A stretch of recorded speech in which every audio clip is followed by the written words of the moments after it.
अस्सलामुअलैकुम नाजरीन, आज की ब्रेकिंग न्यूज़ आपको मुतला करते चलें कि व्हाट्सएप ने मुसद्दक़ा इत्तलात की फरहमी के लिए कोरोना वायरस इंफॉर्मेशन हब कायम कर दिया है। वायरस से मुतल्लिक़ हक़ाइक़ की फरहमी के लिए $10 लाख अतिया करने का ऐलान। मज़ीद डिस्कस करने से पहले हमारे वीडियो को लाइक करें, ग्लोबल टीवी प्रो को सब्सक्राइब करें और घंटी के बटन को लाजमी दबाएं। जारी करदा बयान में कहा गया है कि कोरोना वायरस की वबा के दौरान गलत न्यूज़ और गलत इत्तलात ज़हनी दबाव और इंतशार का बायस बनती हैं, जिससे डिप्रेशन के मरीज़ों में इजाफ़ा हो सकता है।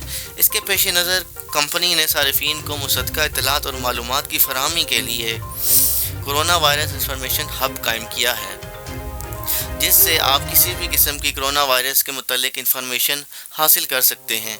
व्हाट्सएप ने international fact checking network corona effect alliance के लिए $10 लाख अतिया करने का भी ऐलान किया है। व्हाट्सएप का कहना है कि इस इक़दाम का मकसद सारिफीन को दुरुस्त और मुसद्दक़ा इत्तलात की फरहमी है। अगर आपको हमारी वीडियो पसंद आई है तो इसको लाइक ज़रूर कीजिए और हमारे चैनल को विज़िट कीजिए। और तब तक अगली वीडियो के लिए अल्लाह हाफिज़।